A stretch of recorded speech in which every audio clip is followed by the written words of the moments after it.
apie ką kalbėsiu, yra ir ministerijos, ir vyriausybės dalykas. Gerbiama švietimo ministrė, kalbėsiu ne apie mokytojų streiką, ne apie gyvenimo įgūdžių programą, o apie kolegijas. Kaip žinot, sudaryta jūsų programa kolegijų pertvarkymo, kur nurodyta, kad Panevėžio kolegija, Šiaulių valstybinė kolegija ir Utenos kolegija raginamos pačios priimti sprendimus, kaip joms toliau gyventi iki gruodžio pradžios. Ir jos tai vadina, jų darbuotojai tai vadina, kad ministerija tarsi pasiūlė pasikorimo būdą, nusižudimo būdą, tokį ne visai demokratinį.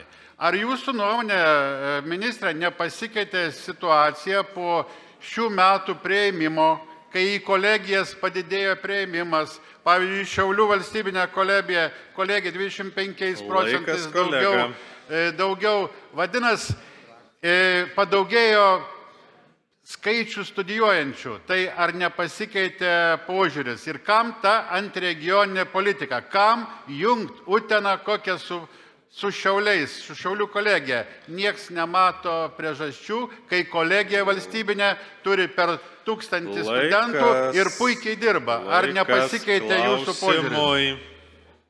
Ačiū. Ačiū už klausimą.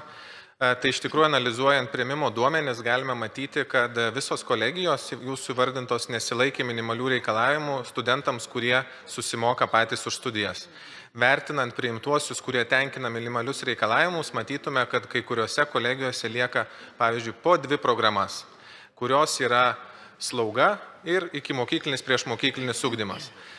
Ir tas studentų skaičius, kurį įvardėjot, kad jis atrodytų galbūt augantis, tai yra sąskaita to, kad nesilaiko minimalių priėmimo reikalavimų. Nuo kitų metų to daryti nebegalės. Tai mes suprantame, kad sprendimus reikia priimti, jeigu nebus priimama sprendimų dėl susijungimo ar kažkokių kitų kooperacijos būdų, tai tos institucijos gali sunykti, taip kaip buvo nutikę ir su Žemaitijos kolegija. Tai mes siūlome ieškoti sprendimų patiems. Ir kaip jūs sakote, tai yra pats demokratiškiausias kelias, nes sprendimų pirmiausia gali ieškoti jos pačios, o jie nėra nuleidžiami iš viršaus.